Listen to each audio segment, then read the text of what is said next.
পশু পরিবহন যে ব্যবস্থা সেটার উপরে ভয়ানকভাবে চাঁদাবাজি হচ্ছে এবং আমরা দেখেছি যে মাননীয় প্রধানমন্ত্রী ট্রাক চালাচ্ছেন। তো অনেকেই বলছে সোশ্যাল মিডিয়ায় যে তিনি যদি একবার ট্রাক চালিয়ে ঢাকা থেকে দিনাজপুর কিংবা ঢাকা থেকে অন্য কোনো জায়গায় যেতেন তাহলে কত টাকা চাঁদা দিতে হয় তাহলে তিনি সেটা স্বচক্ষে দেখতে পারতেন আর কি।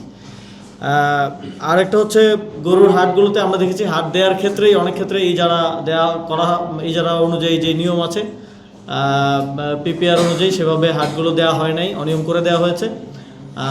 এবং প্রথম আলোর রিপোর্টে আমরা দেখেছি সব হাটই আসলে বিএনপির নেতাকর্মীরাই পেয়েছে, কিন্তু তারা হাটের জন্য যে নির্ধারিত জায়গা সেই জায়গায় হাট না করে তারা রাস্তাঘাটে হাট করতেছে। অনেক জায়গায় আমরা দেখেছি যে হাট বরাদ্দ দেওয়া হয় নাই, কিন্তু পাড়ায় পাড়ায়, এটা গতবারও হয় নাই, এবার বিভিন্ন জায়গায় যে আপনি বনশ্রীতে দেখেন, মোহাম্মদপুরে দেখেন, বিভিন্ন জায়গায় পাড়ায় পাড়ায় লোকাল নেতারা যারা হয়তো হাট পায় নাই, হাট পেতে চেয়েছিল, যারা থাকে না যে ওয়ার্ডের নেতা, তারা নিজেরা হাট বসাচ্ছে এবং সে হাসিলও আদায় করছে।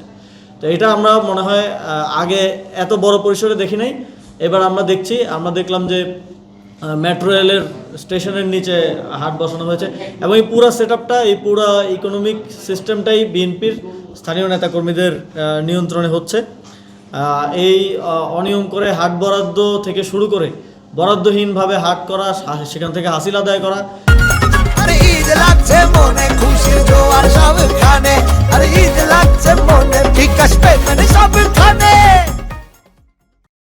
এই কার্যক্রমগুলোর মধ্য দিয়ে এই যে কোরবানি ঈদের যেই পবিত্রতা, এই পবিত্রতাকে সরকার নষ্ট করছে।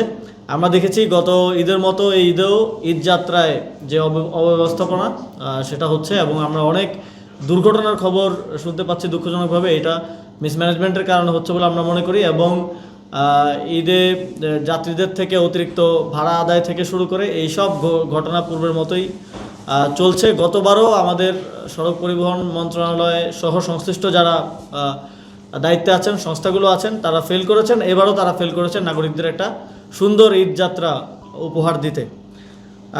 আমরা আরেকটা বিষয় খুব রিসেন্টলি